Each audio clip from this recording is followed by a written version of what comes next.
SN భక్తి channel ప్రేక్షకులకు స్వాగతం. మార్కాపురం జిల్లా త్రిపురాంతక పుణ్యక్షేత్రములో వెలసియున్న శ్రీ వాసవి కన్యకాపరమేశ్వరి అమ్మవారి దేవస్థానమునందు ఆంధ్ర రాష్ట్ర సాధకుడు ప్రాణత్యాగి అమరజీవి శ్రీ పొట్టి శ్రీరాములు గారి 125వ జయంతి వేడుకలు పొట్టి ఇంటి వారి పేరు వారి ఆధ్వర్యంలో ఘనంగా జరిగినవి.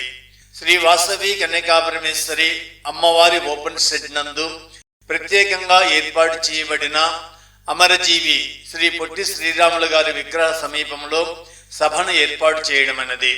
సభాధ్యక్షులుగా త్రిపురాంతకం మండల ఆర్యవైశ్య సంఘం మాజీ అధ్యక్షులు శ్రీ చిత్రాల హనుమంతరావు గారు, ఈనాటి కార్యక్రమం నిర్వాహకులు పొట్టి ఇంటి పేరు గలవారు తరఫున శ్రీ పొట్టి సుబ్బయ్య గారు, శ్రీ పొట్టి వెంకటేశ్వరులు గారు, శ్రీ పొట్టి చిన్న గోవిందులు గారు, శ్రీ పొట్టి సుధీర్ గారు, వీరితో పాటు ఆర్యవైశ్య సంఘం గౌరవ అధ్యక్షులు శ్రీ కజ్జాయం పూర్ణనాగేశ్వరరావు గారు, ఆర్యవైశ్య సంఘం అధ్యక్షులు శ్రీ కందగట్ల నరసింహరావు గారు, ఆర్యవైశ్య యువజన సంఘం అధ్యక్షులు శ్రీ బత్సు సురేష్ గారు, ఆర్యవైశ్య సంఘం సెక్రటరీ శ్రీ సముద్రాల సోమశేఖర్ గారు, ఆర్యవైశ్య యువజన సంఘం సెక్రటరీ శ్రీ కాసుల వెంకట శ్రీనివాసరావు గారు, ఆర్యవైశ్య సంఘం ట్రెజరర్ శ్రీ దర్శి రాధాకృష్ణమూర్తి గారు, ఆర్యవైశ్య యువజన సంఘం ట్రెజరర్ శ్రీ వెలుగురి నాగ రమేష్ గారు మాట్లాడుతూ ఆంధ్ర రాష్ట్ర అవతరణ కోసం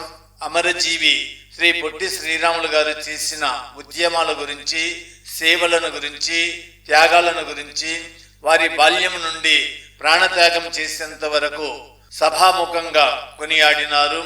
అటువంటి త్యాగశీలి మన ఆర్యవైశ్యులలో పుట్టడం యావత్ ఆర్యవైశ్యులందరికీ గర్వకారణమని సభాముఖంగా వ్యక్తపరిచినారు. అనంతరం అమరజీవి శ్రీ పొట్టి శ్రీరాములు గారి విగ్రహానికి పాలాభిషేకం చేసి పుష్పమాలలతో అలంకరించి పాదపూజ చేసినారు. సభకు విచ్చేసిన ఆర్యవైశ్యులందరూ అమరజీవి పొట్టి శ్రీరాములు గారి విగ్రహం దగ్గర జైజేలు పలికినారు. చివరిగా పొట్టి ఇంటి పేరు కలిగిన వారు ఏర్పాటు చేసిన అల్పాహార విందును స్వీకరించినారు.